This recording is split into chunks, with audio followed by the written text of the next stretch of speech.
اللہ کریم نے قرآن مجید میں فرمایا ہے کہ لَقَدْ مَنَّ اللَّهُ عَلَى الْمُؤْمِنِينَ إِذْ بَعَثَ فِيهِمْ رَسُولًا، فرمایا تحقیق اللہ نے مومنوں پر احسان فرمایا ہے کہ انہیں اپنا رسول عطا فرمایا ہے۔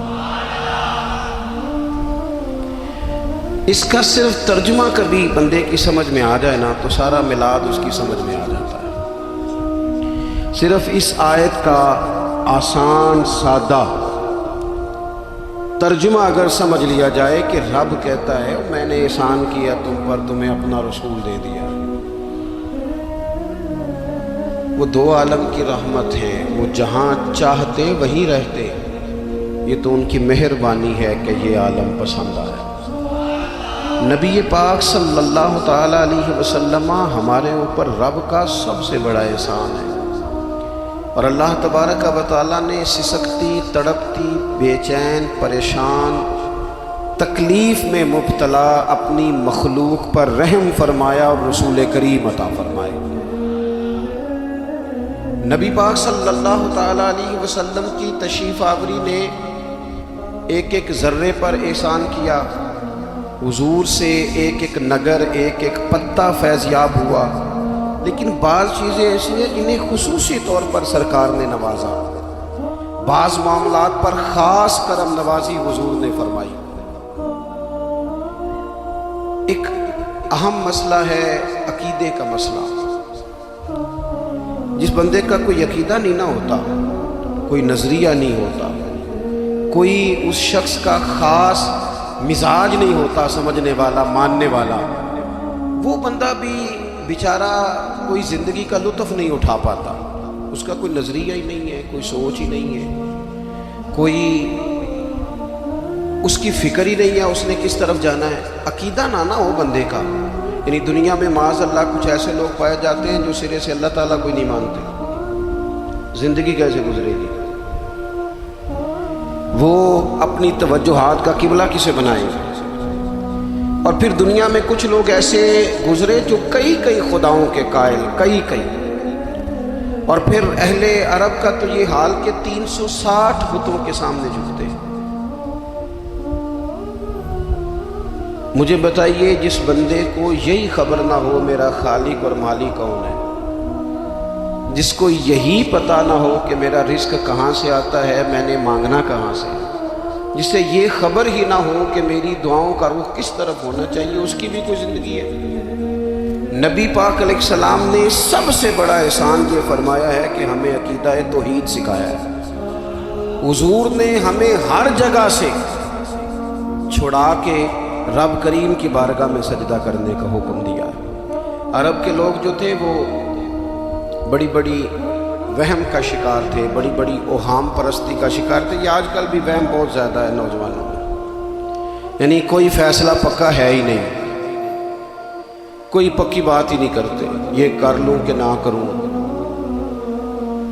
اگر آپ کہتے ہیں تو کر لیتا ہوں، ویسے اس میں فلانی کمزوری بھی ہے، اور اگر میں نے نہ کیا تو فلاں مشکل بھی ہے۔ بھئی جس بندے نے قوت فیصلہ ہی نہیں پائی، اس نے ارادہ ہی پکا نہیں کیا کہ اس نے کدھر جانا ہے، تو وہ سفر کیسے کرے گا؟ سفر تو اس بندے کا مکمل ہوتا ہے جو سفر شروع کرتا ہے۔ عرب کے لوگ بھی بڑے بڑے اوہام پرستی کا قائل تھے۔ وہ جب قربانیاں کرتے تھے تو ان کا گوشت لا کے کعبے کی دیواروں کے ساتھ ملا کرتے تھے، یہ قبولیت کی علامت ہے۔ سارے کپڑے اتار کے کعبے کا طواف کرتے تھے، جب احرام باندھ لیتے، حج عمرے کا ارادہ کرتے تو دروازوں سے داخل نہیں ہوتے تھے۔ وہ کہتے تھے کہ دروازے گناہگار ہیں اور ہم چونکہ اب نیک کام کر رہے ہیں لہذا اوپر سے ہو کے آئیں گے۔ رسول کریم علیہ السلام نے انہیں ان سارے وہموں سے، ساری پریشانیوں سے، ان ساری بدشگونیوں سے نکال کے کہا اللہ تمہارا مالک ہے، اللہ تمہارا محافظ ہے، ہوگا وہ جو رب چاہے گا۔ ذرا سی بات پہ سہم جانا، ذرا سی بات پہ ڈر جانا۔ حضور نے لوگوں کو قوت فیصلہ عطا کی، اور اتنی بڑی قوت فیصلہ حضور نے دی کہ کل تک جو فیصلہ کر نہیں نہ پا رہے تھے، آج انہوں نے اس طرح کے فیصلے کیے کہ اپنی ساری کی ساری اولادیں لے کر وہ میدانوں میں کھڑے ہو گئے۔ وہ ڈٹ گئے کہ ہم نے کفر کے مقابلے میں جہاد کرنا ہے۔ انہوں نے طے کر لیا کہ حق کیا ہے، سچ کیا ہے۔ نبی پاک علیہ السلام نے ہمیں عقیدہ توحید دیا اور وہ طے کر کے دیا ہے نبی پاک، سجدہ سوائے اللہ کے کسی کو جائز ہے۔ اگر کوئی عبادت کی نیت سے کرتا ہے تو سجدہ کفر ہے، اور اگر تعظیم کی نیت سے کرتا ہے تو حرام ہے۔ اعلیٰ حضرت بریلوی رحمۃ اللہ علیہ نے 50 کے قریب دلائل کتاب و سنت سے اور 100 سے زیادہ دلائل فقہ اور اصول فقہ سے بیان فرمائے ہیں کہ کسی اور کے لیے تعظیمی سجدہ بھی حرام ہے۔ نبی پاک علیہ السلام تشریف فرما تھے تو کچھ جانوروں نے آ کے حضور کے قدموں پہ سجدہ کیا، پیش نظر ہے وہ 9 بار، اور سجدے کو دل ہے بے قرار، روکیے سر کو روکیے، یہی تو امتحان ہے۔ کچھ جانوروں نے جب سجدہ کیا تو صحابہ عرض کرنے لگے یا رسول اللہ صلی اللہ تعالیٰ علیہ وسلم ہمارا بھی دل کرتا ہے، تو حضور نے فرمایا بھی سجدہ سوائے رب کے کسی کے لیے جائز نہیں ہے۔ ہاں اگر جائز ہوتا تو میں خاتون سے کہتا کہ اپنے شوہر کو سجدہ کرے۔ نبی پاک علیہ السلام نے حد بندی کر دی۔ اور پھر دیکھیں یہ جو ہم میلاد مناتے ہیں نا، یہ میلاد اللہ تعالیٰ کی توحید کا بہت بڑا اعلان ہے۔ ہم کہتے ہیں نبی پاک کا میلاد ہوا، جس کا میلاد ہوتا ہے وہ خدا نہیں ہوتا، جو پیدا ہوتا ہے وہ رب۔ جب ہم میلاد منا رہے ہوتے ہیں تو ہم یہ بتا رہے ہوتے ہیں بھئی حضور خدا نہیں، حضور تو 12 ربیع الاول کو پیدا ہوئے۔ تو جو پیدا ہو، رب پیدا، لم یلد ولم یولد، اللہ تبارک و تعالیٰ پیدا نہیں ہوتا، مالک تو ازلی ابدی شان رکھتا ہے۔ اس لیے عقیدہ توحید بندے کو مضبوط کر دیتا ہے۔ انسان جب عقیدہ توحید والا ہو جاتا ہے، اور نبی پاک علیہ السلام دنیا میں رب کی طرف بلانے آئے، وداعیا الی اللہ باذنہ وسراجا منیرا، حضور نے لوگوں کو اللہ کی جانب دعوت دی۔ جب انسان توحید والا ہو جاتا ہے تو مضبوط ہو جاتا ہے، وہ کسی سے نہیں ڈرتا، وہ سمجھتا ہے ہونا تو وہ ہے جو میرا رب چاہے گا، مجھے پریشان ہونے کی ضرورت کیا ہے۔ پھر اس کا بھروسہ بھی اللہ تعالیٰ پر، اس کی امیدیں بھی اللہ رسول سے، اس کی توجہات کا قبلہ بھی سارا ادھر ہی۔ تو حضور نے لوگوں کو عقیدہ دیا، مضبوط کیا۔ رسول پاک صلی اللہ تعالیٰ علیہ وسلم نے ذہنوں کو پختگی عطا فرمائی۔ تو سب سے بنیادی چیز حضور کا جو احسان ہے وہ عقیدہ ہے۔ پھر بعض خاص طبقات پر حضور نے خاص احسان کیا۔ آج بھی پوری دنیا میں ڈھنڈورا پیٹا جاتا ہے عورتوں کے حقوق کا، پوری دنیا کے اندر، اور بعض لوگ عورتوں کو بڑا دھوکہ دیتے ہیں، کہتے ہیں تمہیں حق نہیں ملتے لہٰذا تم سڑکوں پہ آ جاؤ، معاذ اللہ، تمہیں حق نہیں ملتے لہٰذا تم معاذ اللہ بازاروں کی رونق بن جاؤ۔ عورتوں کو بڑا پریشان کیا جاتا ہے حقوق کے تعلق سے۔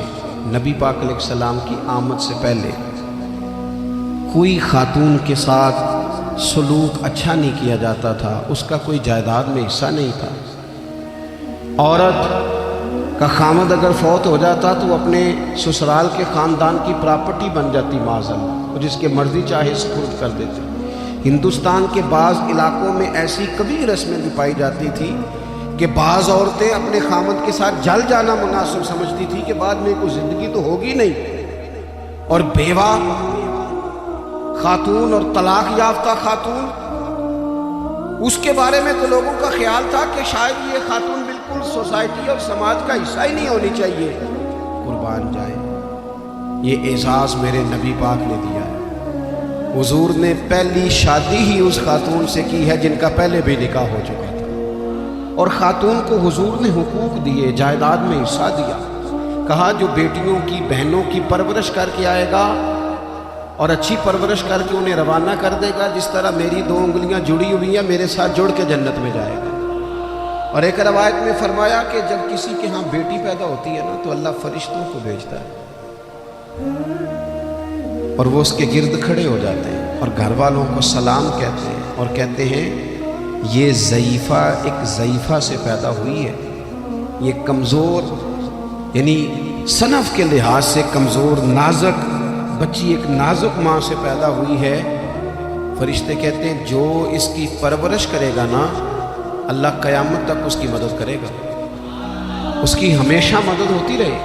اور نبی پاک صلی اللہ تعالیٰ علیہ وسلم کی خدمت میں آ کے جب خواتین نے کہا تو نا یا رسول اللہ، ہمارے تو دین دنیا کے معاملات میں مردوں کے تعلق سے کمزوری ہے، کئی دن تو ہم ویسے نماز نہیں پڑھ سکتی مہینے میں، کئی دن تو ہم ویسے عبادات کے قریب نہیں جا سکتی، جہاد پہ ہم نہیں جاتی، گواہی ہماری مردوں کے برابر نہیں، تو یا رسول اللہ صلی اللہ علیہ وسلم ہمارا بھی کوئی احساس ہے؟ تو حضور نے فرمایا جب کوئی خاتون حاملہ ہوتی ہے نا تو اللہ اسے اتنا ہی ثواب دیتا ہے جتنا جہاد کرنے والے کو ثواب دیتا ہے، اور جب بچہ پیدا ہوتا ہے تو اللہ تعالیٰ اسے شہادت کا درجہ عطا کرتا ہے، اور جب وہ بچوں کو دودھ پلاتی ہے تو رب اسے غلام آزاد کرنے کا ثواب عطا کرتا ہے۔ ایک دفعہ نا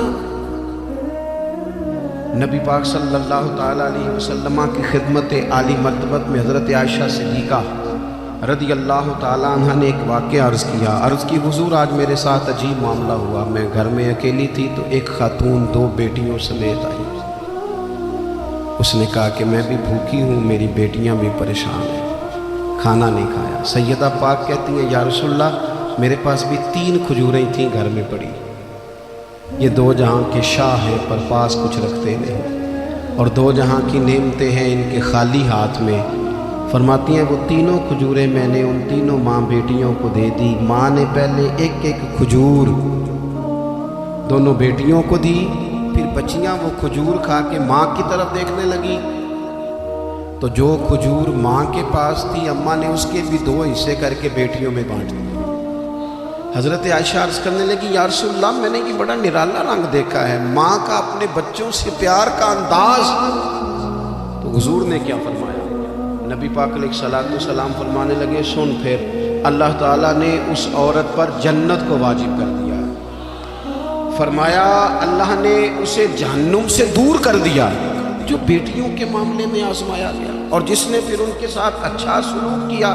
اپنا حضور کا عمل یہ تھا کہ حضور کی بڑی صاحبزادی سیدہ زینب رضی اللہ تعالیٰ عنہ، یہ حضور کی سب سے بڑی صاحبزادی ہیں، یہ بخاری میں آپ کو ملے گا کہ ان کی بیٹی جناب امامہ بنت زینب چھوٹی سی عمر تھی، تو جب حضور نماز کے لیے آتے تھے تو نواسی کو اٹھا کے ساتھ لے آتے تھے، اور وہ حضور نماز پڑھتے تھے تو وہ نبی پاک کے کندھوں پہ کھیلتی تھی۔ حضور نے عملاً بیٹیوں سے پیار کرنا سکھایا، بیٹیوں سے محبت کریں، بیٹیوں سے پیار کریں۔ بیٹیاں بڑی خیرخواہ ہوتی ہیں، بیٹیاں ماں باپ کی بڑی وفادار ہوتی ہیں، بیٹیاں بڑا خاص تعلق رکھتی ہیں۔ جوانوں آپ سے بھی کہوں گا بہنوں کی طرف توجہ رکھیں، جو کسی کی بہن آپ کے گھر ہے اس کا بھی خاص احساس کریں، وہ بھی کسی کی بہن ہے، لیکن اپنی بہن کے ساتھ بھی خاص نسبت کا تعلق قائم رکھیں، رشتوں میں اعتدال ہونا چاہیے۔ اس صنف کو نبی پاک علیہ السلام نے خاص کر کے نوازا ہے، اور ہمارا بھی ان کے ساتھ خاص رشتہ ہونا چاہیے۔ اسی طرح کا معاملہ یتیموں کے ساتھ ہے، کمزوروں کے ساتھ ہے۔ دیکھو آج نا ہمارے ہاں کمزوروں، غریبوں، مسکینوں، یتیموں کی مدد تو کی جاتی ہے، لیکن انہیں لوگ اپنے ماحول کا حصہ نہیں بناتے۔ یعنی کبھی گئے تو غریبوں میں آٹا بانٹا ہے، کبھی گئے تو غریبوں میں جا کے کپڑے تقسیم کر رہے، کبھی گئے تو غرباء کو کچھ وقتی طور پر کچھ ضروریات زندگی دے دی، کبھی عیدیاں بانٹ دی، کبھی سیلاب زدگان میں چلے گئے۔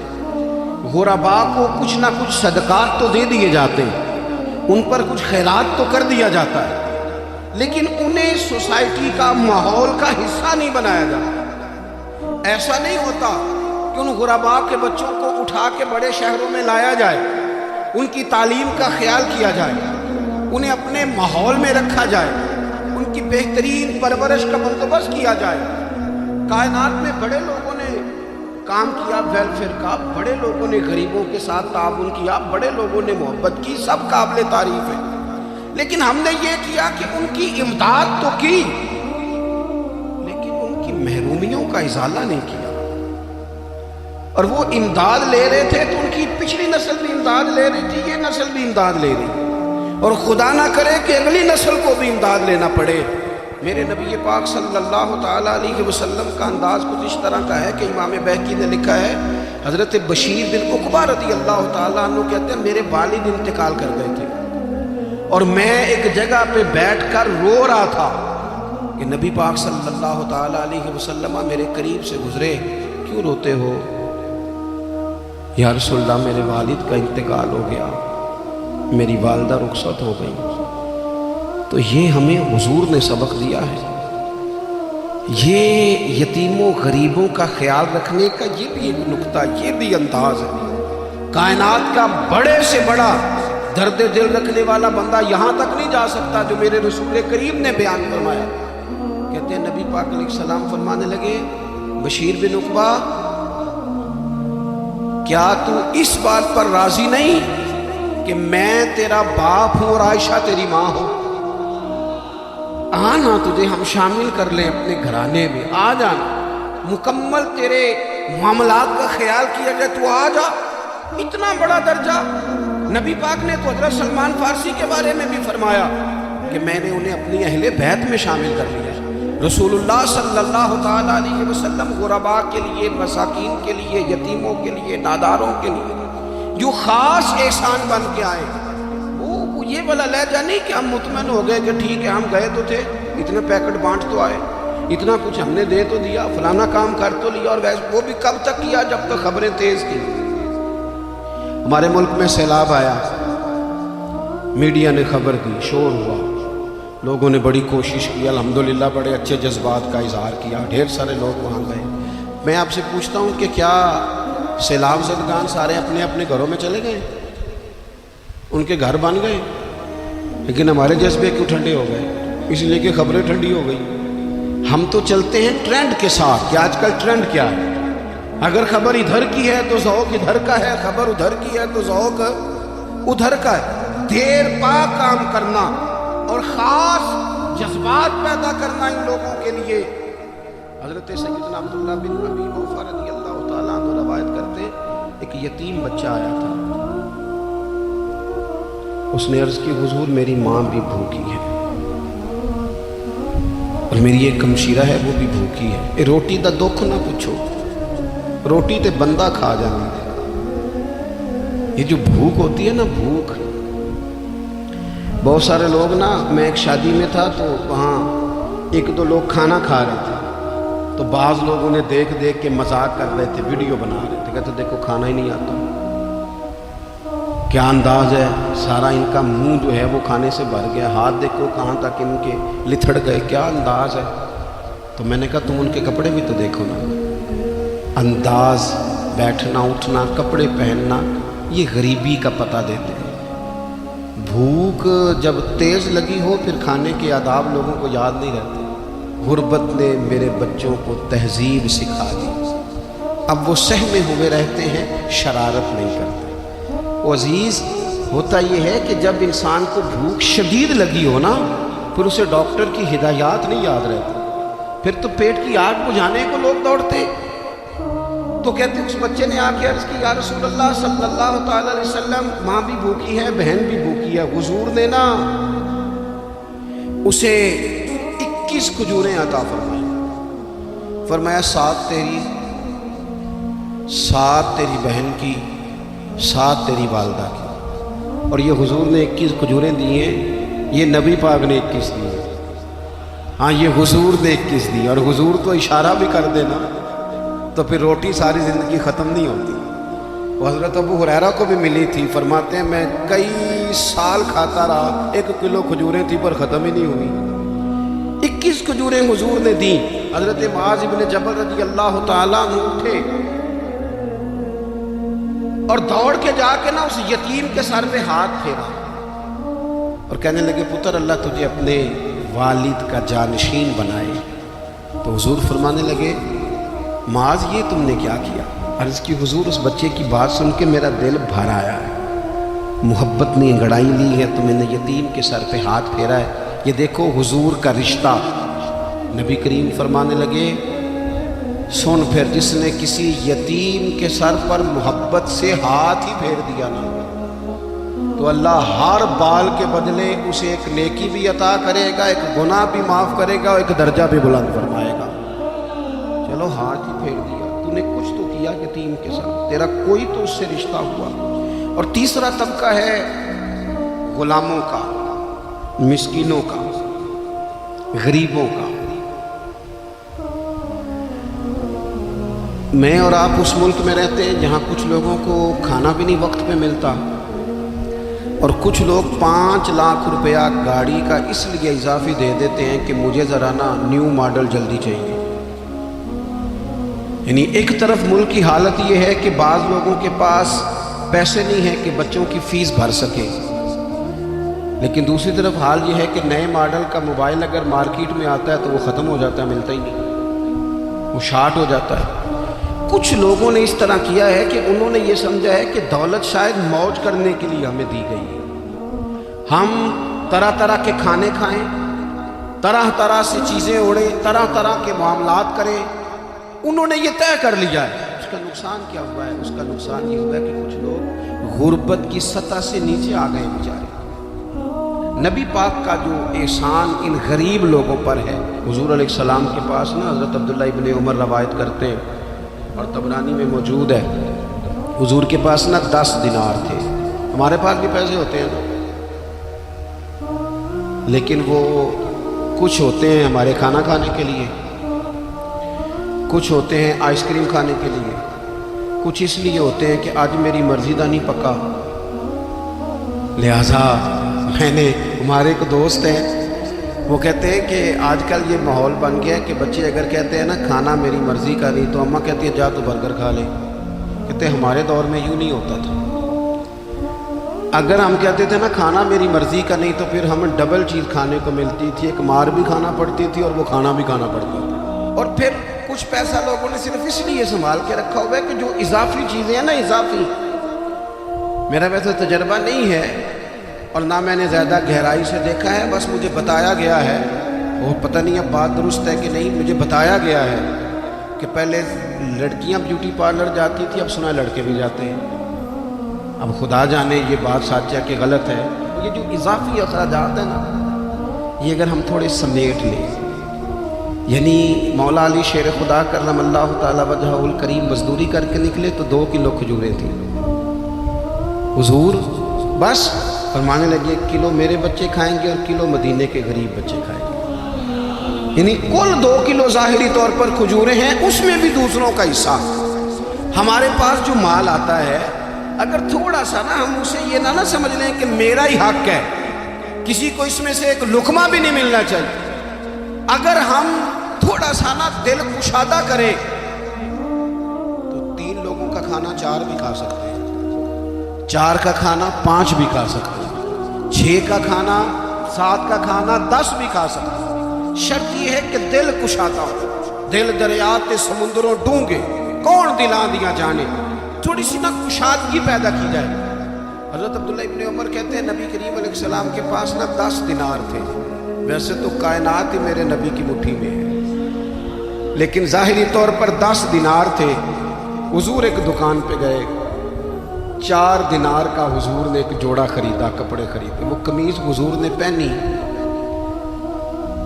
ایک انصاری آگے بڑھ کے عرض کرنے لگے حضور میرا بڑا دل کر رہا ہے، یہ مجھے نہیں دے دیتے آپ؟ تو حضور خوش ہو گئے۔ یہ میرے محبوب کا دروازہ ہے کہ جب کوئی مانگتا ہے تو حضور خوش ہو جاتا ہے۔ نبی کریم سے مانگا اس شخص نے تو حضور خوش ہو گئے، اور محبوب نے وہ کرتا، وہ کپڑے اتار کے اس انصاری کو عطا کر دیا، اور 4 دینار کے اور خرید لیے، باقی بچے 2 دینار۔ نبی کریم وہ لے کے نکلے، رخصت ہوئے گھر جانے کے لیے، تو رستے میں خاتون کو روتے ہوئے دیکھا، حضور رک گئے، فرمایا کیوں رو رہی ہو؟ عرض کرنے لگی یا رسول اللہ صلی اللہ تعالی علیہ وسلم میں فلاں آدمی کی کنیز ہوں، نوکرانی ہوں، اس نے آٹا لینے بھیجا تھا 2 دینار کا، وہ 2 دینار گم ہو گئے، حضور نے 2 دینار اسے عطا کر دی، وہ دیے تو وہ پھر رو رہی تھی، فرمایا آپ کیوں روتی ہو؟ کہنے لگی یا رسول اللہ ڈرتی ہوں دیر بڑی ہو گئی، مار ہی نہ پڑے۔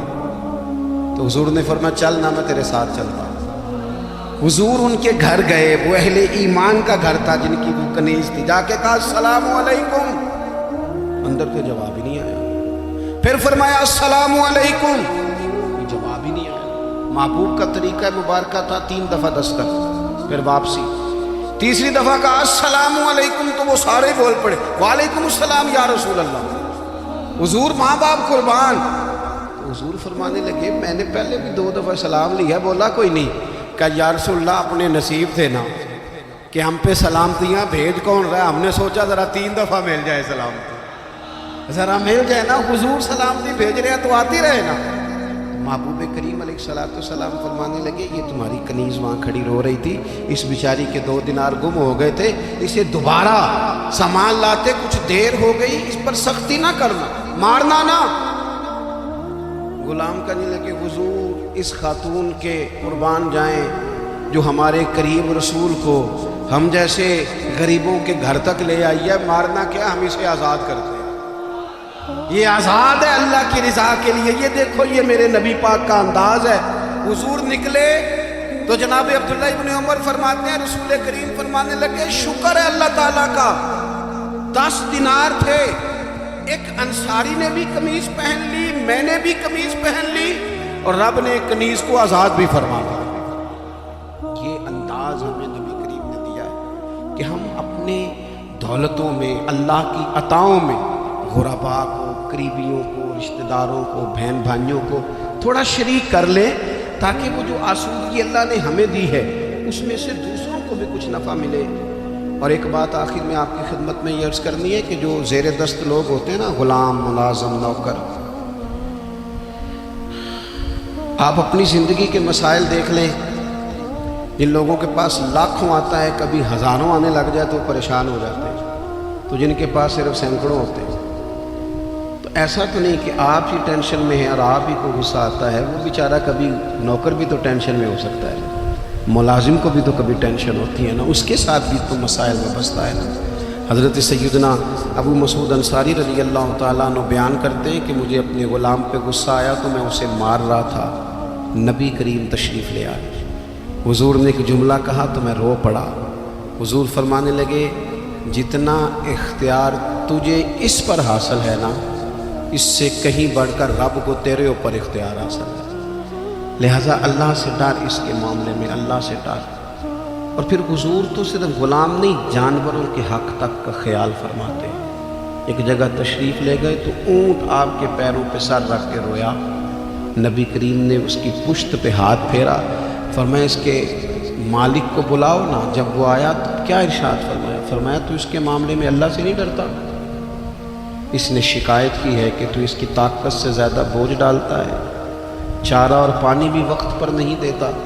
یہ حضور کے احسانات ہیں، ہمیں ان احسانات کا خاص خیال رکھنا چاہیے۔ اور یہ جو ایام ہیں عید میلاد النبی کے، ان ایام میں بالخصوص ہمیں غریبوں کے ساتھ، یتیموں کے ساتھ، بیواؤں کے ساتھ، مساکین کے ساتھ، لاچاروں کے ساتھ اس لحاظ سے زیادہ مدد کرنی چاہیے کہ میرے رسول پاک انہی کے لیے تو زیادہ رحمت بن کے آئے، انہی کا تو محبوب نے خیال زیادہ فرمایا، انہی کے بارے میں تو ہمیں تلقین زیادہ فرمائی۔ وہ اپنے پرائے کا غم کھانے والا، مرادیں غریبوں کی برلانے والا، مصیبت میں غیروں کے کام آنے والا، وہ نبیوں میں رحمت لقب پانے والا۔ تو نبی پاک علیہ السلام کے غلاموں، یہ ہمیں سیکھنا ہے، اس پر ہمیں عمل کرنا ہے۔ اللہ کریم کی بارگاہ میں دعا ہے اللہ ہماری حاضری کو قبول فرمائے۔ آخر دعوانا ان الحمدللہ۔